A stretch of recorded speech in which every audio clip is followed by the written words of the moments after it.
Hey, what's going on, everybody? I am here with my friend Dmitry of Solid Contracting, and this is a business spotlight. I want to go into some of the changes that are actually impacting a lot of the home service providers right now. But before we do that, tell us a little bit about yourself. All right. So basically, just a quick bibliography on me. I'm an immigrant from Belarus. Came to the U.S. when I was 13 to the state of Minnesota with my parents. I got went to high school and everything there.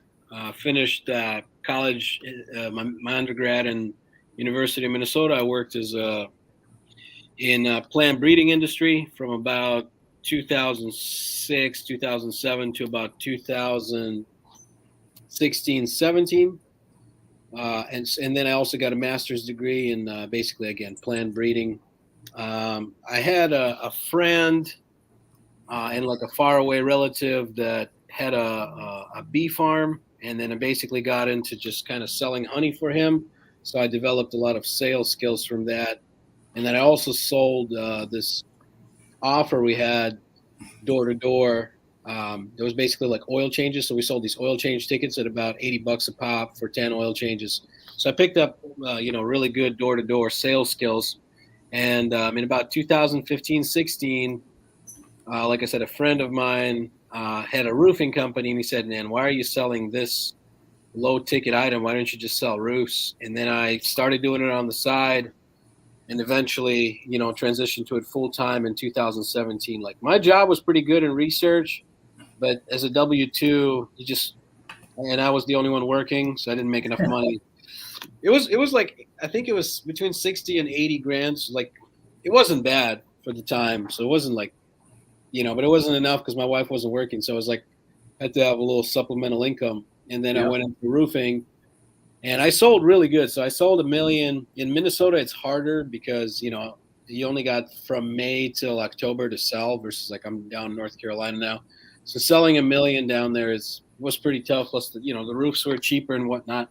My biggest issue is that it's just impossible to get paid fully on commission, just the cash flow and the insurance business goes. So I basically, I never got the full commission. So that's what kind of eventually pushed me into, you sell 1 million, you want to get paid 100, 150 grand or something. You get paid like 60 or 80 or 30. And then I just kind of got sick of it. And then that's why I opened my own company down here in North Carolina. But you had to save quite a bit of money. So basically I saved money from the agriculture gig and the first couple years of sales, and I started my company with about 100 grand cash, and I Oh, nice. needed every penny of that. Like, to be honest with you, like I don't know. So I I don't think really a lot know. of people, a Yeah, lot of people start because they had a bad experience. They learn a skill, realize they could probably do something a little better, or they had a really, really bad experience with right. who they were working for. That's Right, very and that's common. basically what happened to me. If you ever want to check it out, like we made a video about that a few years back. The company we all kind of the people that started my company, we all started together. We worked for this company called Two Serve. There's an interview with Lipinski. I don't know if you've heard of him. He's Roofing Insights. No. Just probably YouTube it. You'll find the interview, whatever. So that kind of goes into our story a little bit about that. But regardless of that, I'm still happy I started. But the truth is that you don't make a lot more money right away. It takes 5 years to get going, like 2, 3 years. So you have to be cognizant of that. Like just because you're going to have your own business doesn't mean you're going to be a billionaire overnight. And it's just like a lot of people. So sometimes if you're working for a good company that pays and everything's going smooth, you probably should just be a sales rep and not worry about all the extra stuff that you won't be compensated for. Because I'm doing like 10 people's jobs, but I'm really actually getting paid what I should have got paid as a sales rep. You know what I mean? So, Yeah. so if you're in a situation where you could do it, that's my advice for sure. So Well, there's a difference between being an entrepreneur and an entrepreneur, right? Entrepreneurs can make a ton of money if they have the right setup, the right systems, and they're with the right, company and leadership group. But right, unfortunately, that doesn't happen a lot. People always want to change their mind, you know, alter things. right, And that's what leads people becoming an entrepreneur. I have to tell you, though, being an entrepreneur, you're taking all the risk. Right. With all the headache, all the sleepless nights. Right. We've all been there. We've all had those days where, hey, we're in a bit of a slump here. How do you get out of it?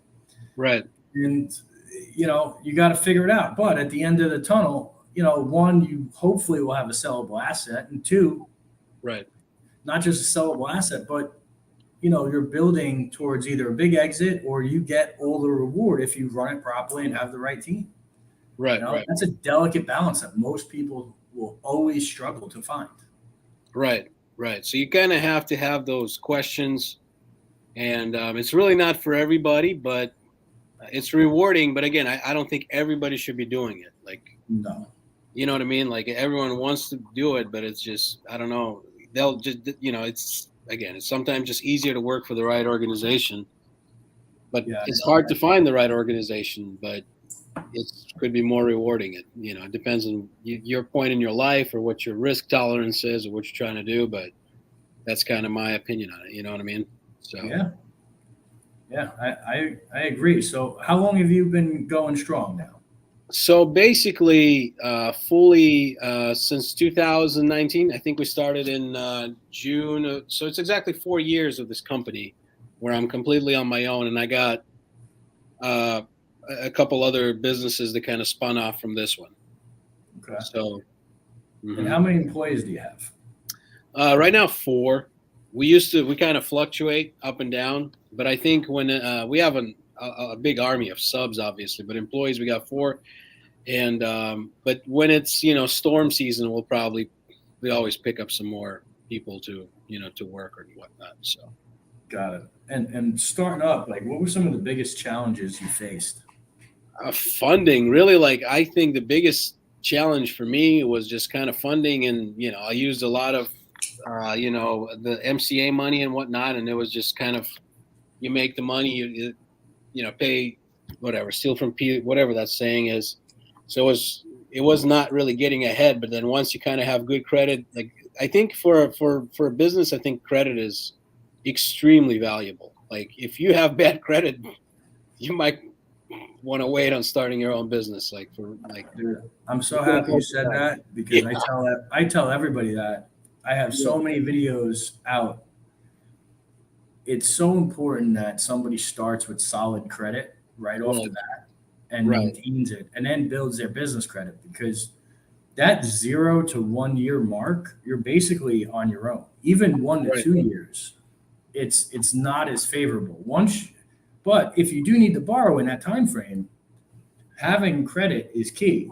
Right. And then once you get past 2 years and you still have good credit, a lot more options can open up for you. Right. Like right now, like, I can, like, I get credit cards, charge cards left and right, and you know what I mean, and you help me out, and my bank helps me out. But in the beginning, it was like, you got to pay everything cash, and that's why I really needed that $100,000. And it was like, because the supply house won't even give you the credit line. It's like, like, boom, a big roof that's like $20,000 in material, you got to pay it cash, like, instantly. It's like ridiculous. You got to pay the guys, and then you're waiting 3-4 months for insurance to pay you back, and it's like, it's really hard to scale. So, and then, in the insurance gig, it's just super hard to cash those checks. So there's this one company, so, like, talking on just the insurance side, because basically right now we're kind of like really diverse business as is. Like, I still probably do 4 or 5 roofs a month, insurance or retail or whatever. And then we build houses, and then we're framing a ton of houses, and the framing and roofing. So it's kind of like a much more different business than just insurance sales or whatever, the roofing. Mm-hmm. So, but in the roofing, it's super hard to cash those checks, because you got to have the mortgage company sign. There's like 50 parties. I'm just kidding. There's like 3 or 4 parties that got to sign on that check before you can cash it, and it really slows down your cash flow. And if you're bootstrapping it, makes it tough. But there's this company called Inc. They'll basically fund those checks.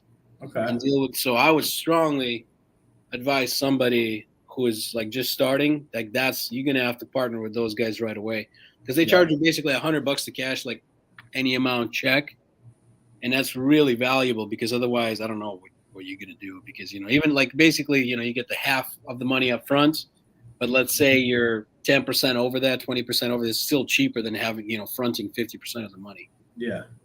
You know what I mean? To pay the sales guys. There's other options for where they'll charge you 5 to 10% of the whole claim, and they'll fund everything too. I don't know if that's good of an option, because honestly, if I operate at optimum efficiency and like hire enough people, my net is 10%. So if I like pay somebody 5% of the money, it's like I'll just take a nap. So I don't know. You know what I mean? So these Inc. is a cheaper option. Yeah. But so. What were some of the other challenges that you faced? The next challenge is basically finding the people that kind of align with how you see things. But honestly, in the beginning, it was really good because it was good storm. I had a ton of sales reps. It just all these things kind of lined up for me. The only issue was funding and just paying everybody. Like it was just like a never stopping roller coaster of payments. But just retaining those people. But ultimately, like it's super easy to sell roofs when there's a storm. If you have somebody with a pulse, you're going to crush it. You know, I'll be honest with you. Like it's easy. When it's not a storm, people have to be legitimately good sales reps. And then you have to like invest a lot of revenue into training them, marketing. Like it's just, you know what I mean? That's why we're doing framing and things like that, is because like literally it costs me zero in marketing. Mm-hmm. It makes good profit. I don't have a lot of people watching it. It's just so I think ultimately these companies need a strong retail model that kind of stabilizes the business. And then for the lack of a better word, like you either storm chase or you wait for a storm doing something else. And then like that's kind of my model, is just I'll scale up when there's a storm and we can have a bump of 6 to 8, 20 mil, whatever it is. But until then we're framing. So we're maintaining 3 to 4 mil in revenue with like 10% margin or something. And you know what I mean? And I'm fine with that, you know, pays the bills, keeps the lights on. You can have some, you know, crew, like, you know, an office person, blah, blah, blah. So, but yeah, I think you kind of need something that you can predict. And, or if you want to do marketing, like you need to have ROI, like you put 20 grand into marketing that equates to 200,000 in revenue or something. Like you need to know for sure what's happening, you know? Yeah. That makes sense. Yeah. And what are some of the changes that you've seen in your space in let's say the last 6 to 24 months? Just crazy price hikes, like nonstop price hikes. Like the roof that used to be $6,000 is like 12 now. I mean, I'm not kidding. Same thing with housing. I mean, yeah. It's just a big inflation on material prices. Labor is not as much of an issue. I think there's a general slowdown, to be honest with you. Like obviously there's no storm right now, but in all trades, like I can get guys very easily now. Like that's why I started flipping houses, because I got an army of guys that are willing to work for nothing because they're just sitting around. Like it's kind of that bad right now.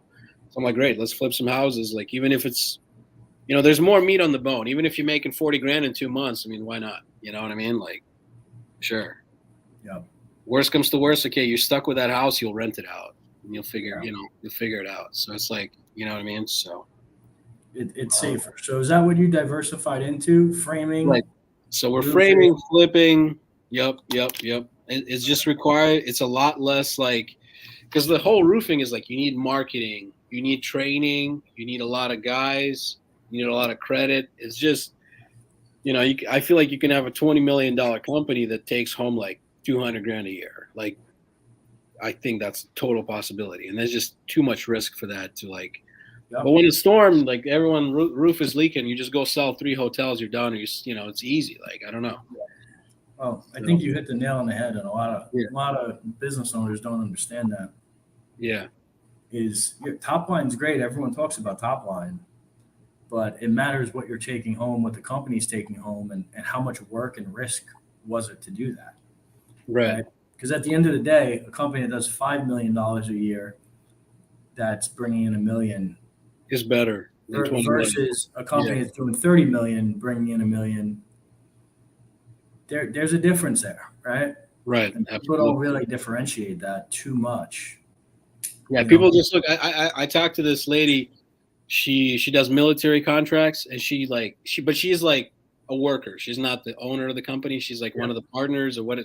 Basically, she's an employee. She's like, these guys make 120 million a year. I'm like, that doesn't mean anything. Yeah. Like at all. If they're taking home 20, yeah, that's good. But again, I know companies that do 40. Yeah. and take home 20. You know what I mean? Like, Yep. you run an Amazon store that does 20 million in revenue. That's all you. Versus, you know what I mean? It's just, that's what the key is. The key is finding, again, like now I have an ATM business and it makes about $2,000 a month. That's my money. Yeah. I have no employees. I have no, that's more than, solid. Sometimes I can take 4 or 6 grand home. Sometimes I can put 20 in my bank account. But really, it's like, if I did all that and I make 4 grand and I make 2 grand with some ATMs, like ATMs all day, every day, or something like that. You know what I mean? So I got you. And yeah. So you diversified into ATMs as well? I got basically, don't quote me on it, but like right now, basically I got 4 or 5 businesses. So I got the construction, that's solid contract. I got ATM business. I got a Turo business. Now, then I got a rental business. So I got like 5 houses that I'm renting. And then I do the same thing you're doing, but like I fund the MCAs a little bit, not a lot, but a little bit. And then I have an Amazon store that I have as well that makes like those automated things that I bought. Yeah. Well, And those turned out to be, in my experience, and I'm just going to tell anyone listening to this, stay away from the Amazon stores. Really? It's been making me money. I had it for about 1.5 years now. I don't know. It makes money. I don't know. They shut them down very, very easily, very quickly. I did, but we switched to an FBA model, so then they can't really shut you down. Yeah, so if you're drop shipping, I had FBA. They still shut you down? Yeah. Have you tried switching to a Facebook store? No, I don't care. I'm out of it. Okay. What I've learned over the last 18 months, and this is just me, I'm going to stick to what I'm good at. I'm good with helping people grow their business, getting financing, anything related to business growth, and I'm good investing in real estate. If it doesn't fit that box, I have zero interest in it. And that's probably a smart way. Yeah, keep distractions away. You know what I mean? Keep distractions away. You can't monitor all that. You can't watch it. Okay, right. I can tell you, the law. I've had about sizable losses over the last 2 years in everything but what I'm good at. It's not worth it. Yeah, I mean, there's definitely a lot of truth in that, for sure. But you have to have a little diversification. But yeah, just kind of keep it. I mean, but diversification could be other assets, right? Could be stocks. People think diversification, like the biggest lie ever told is everyone wanting to have 7 streams of income. Right. Okay. Because let me just tell you, that is complete and utter bullshit.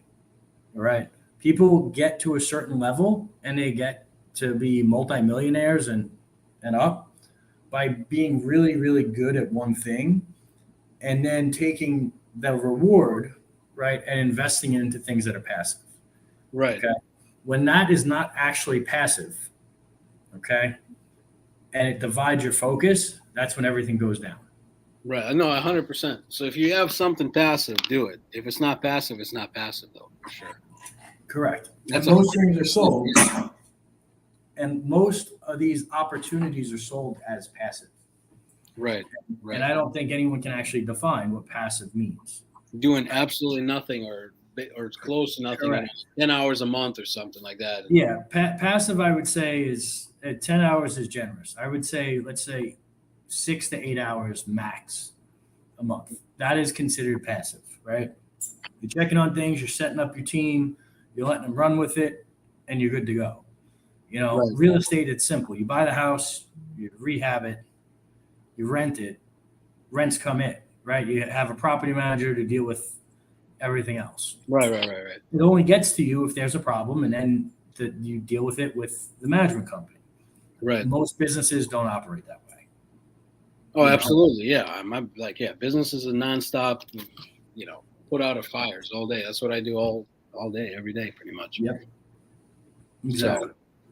So as long as people are willing to do that, they can start their own business. And if they're not, then they should just work for someone, because it's always way easier to work for anyone than. Absolutely. If you find the right people to work with and work for, makes all the difference in the world. Unfortunately, there's not, from what I've seen, there's less and less good or great operators out there. Right. They're few and far between, right? So Right. finding them, identifying them, and making sure your values align with their values, your goals align with their goals. That's what matters. Because as soon as that doesn't, as soon as there's a disconnect there, all hell usually breaks loose. Yes, I agree for sure. For sure. So what do you think is like, but on that subject, what do you think is the best tool for employees seeking good businesses to work for, or good sales organizations or something? That's what What interests is a me. good, you know, I don't know if there is a good quote unquote tool. I think it's more about really following up and doing your homework on the company that you are interviewing with, and not just doing it on the company, do it on the founder, do it on your boss. Okay. Because I can tell you, I use Wise Hire. Wise Hire is great, by the way. Hmm. But a lot of people, by the time you actually interview them, don't actually know like what they're applying for. They know the position they put out, but they don't know the ins and outs of the company. So if someone knew the ins and outs of the company, right? Like behind me, I have my core values. It's in two spots in the office. Um, if you don't know about the culture, what they're trying to achieve, you didn't do enough homework. And if you didn't do the homework, then you're essentially getting whatever they offer you. Okay. And the other thing from employee facing, it's an employee's basic role to make themselves so valuable that they get raises, that they get bonuses and everything else. Right. If I was going to work for somebody else, I would make sure I was always improving, and I would make sure that I am so valuable to the company that they couldn't imagine operating or existing without me again. Right? That's a big thing. And in today's, I think today's world, that's very old school thinking. Right. Yeah. Right? Everybody just seems like entitled to X, like, you know what I mean? Like, and they have to get that. And I don't know how to, that's why I'm kind of so cautious to hire people, because I just like, people just want to come in and just sit here for 8 hours and then get paid. It's ridiculous. I mean, I don't know. But I it's a combination of leadership, but also it's like, like if you're giving a task, like you don't want to do it, you don't even ask any questions. It's like, it's makes it pretty, um, you know what I mean? challenging. Yes, makes it very challenging. You know what I mean? Yeah, of course. I mean, that's the game every entrepreneur plays, though. Yeah. I'll tell you this: somebody comes on board with me, they have probably about 40 hours of training prior, right? And it's all documented, it's all recorded, and then they can come and ask questions. That took a lot of time, effort, and energy to develop. It's not perfect, and then it's ongoing training, right? So it's also having that type of support as an entrepreneur for somebody that's going to be an entrepreneur or work on your team. And that's not foolproof, by the way. Like Yeah. that doesn't mean that every person I've ever hired is a hit, right? Oh, absolutely. Oh, yeah. Oh, yeah, for sure. Yeah. I think in reality, you're probably for every 10 people you hire, one or One's good. two, yeah, Yeah. one or two are going to stick with you for the long haul. Right. Now, I have gotten better at figuring out who is going to stick based on it's more character. It's not so much skills. Skills can be taught. Character can't be taught. Right. So I look for high character individuals that want to win, that understand the goal, the mission, and are aligned with that. And that's something recent. That's not new. That's recent, and that's helped a ton. Absolutely. So, yeah, I mean, it just comes from experience, kind of same for me. Yeah. I don't think it really came from any books or anything. I mean, core values and all that. That is real, but it's almost like the core values. It should be something like written. Like I identified, but it's almost like it's like genetic. I don't know. It's just like you have the sense, right? You're gonna Yeah, align with somebody or not. I You just agree. get a But when vibe. it's written and reinforced and Yeah. everywhere, and you hire, fire, reward, or reprimand on it, it becomes ingrained in the culture, right? Right. And I think that's where a lot of people, you could write down anything on a piece of paper. If it's just on a piece of paper, it means nothing. When it's Right. actually ingrained in the culture, that's when you're getting the results that you want. Nice. Yeah, man. Where in Florida are you at? Tampa. Tampa. Okay, cool. So I told you we're moving to Boca basically. Yeah. Soon here. So I'll be back and forth between Boca and here because I'll still run the company, but I'm trying to open up something in Boca too and whatnot. So Nice. yeah, that'd be good. Good stuff. Well, hey, let me ask you. I appreciate you coming on. Two, if someone wants to reach out, work with you, work for you, where's the best place to get you? I think the best email just go to our website and just go to info@solid and just send whatever you want or connect with me there or Facebook or TikTok or whatever. Let me see what else. Just find me on Facebook like this. Yeah, that's probably the best. Those are the two best places. But ultimately, like again, for sales reps, we're just gonna scale up when there's a storm. Like I just really feel like that's the best model. Like I think sales reps in this industry, it shouldn't be like an employee mindset. It's like my opinion, right? When there's a storm here, you just go work for a local company, and then you go somewhere else, and you know what I mean. It almost should be like a gig.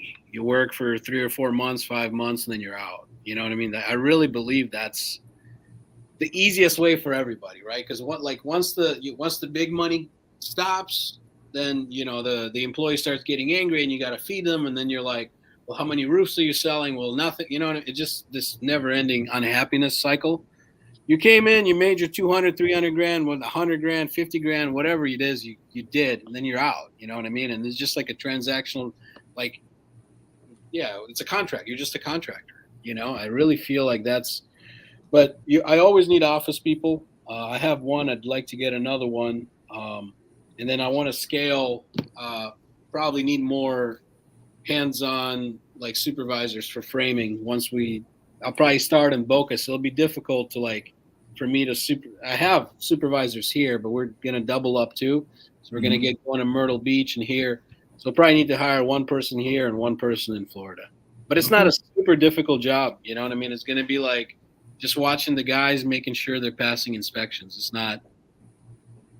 We're building very simple houses like framing, roofing. It's not a super got to get material every once in a while, but it's not extremely complicated, Got it. All right, man. Well, listen, I appreciate it. Guys, you have the email. If you need a roof, framing job, or you're looking to join a winning team, hit Dima up, and I appreciate it, man. Guys, take care. See you on the next one. All right, brother. Thank you, man. You have a good day.